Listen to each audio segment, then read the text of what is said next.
Kasi gagawin nila yung baso. Gagawin nila yung baso eh. Hirap magtrabaho kay Jesper. Ha? Hirap magtrabaho. Napakahirap. Gusto yung nahuli ka sa ano? Tapos bigla ka na mag-website. Dahil mo to, ano ba? Habol mo kami. Ay, hirap magtrabaho.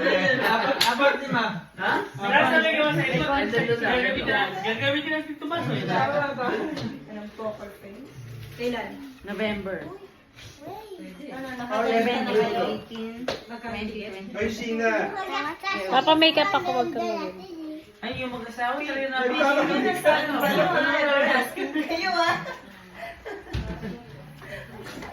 Grabe itong may... Yan Grabe yung itong mga may... sinasabi mo foreigner? Grabe itong may jet lag na to sa London. 1 hour ang difference.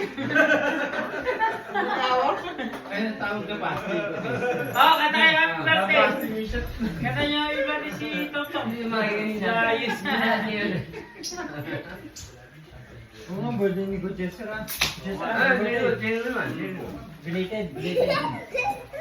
1:30 mo. Blue label yan, normal yan. Normally, wala nga kayo. Ako.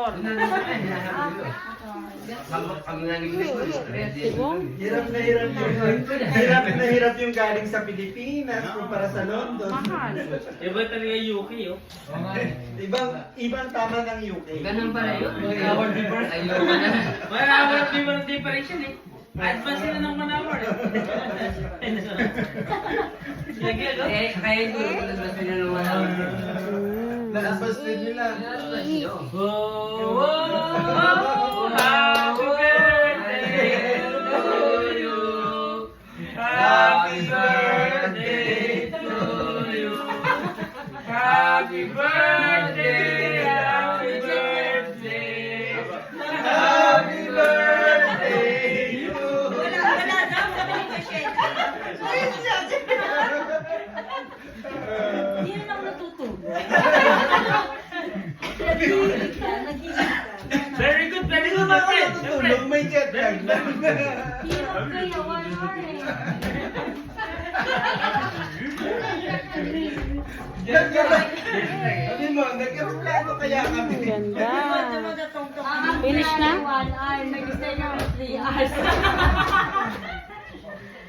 Boring ka sa plan, lugi. Oo. Hirap. Hirap pang may train. Mas maganda, no? 3 hours difference naman na siya. Eh sa Eurostar, 30 minutes before. Pwede ka na. Kaya nga. Tulog na kami nito.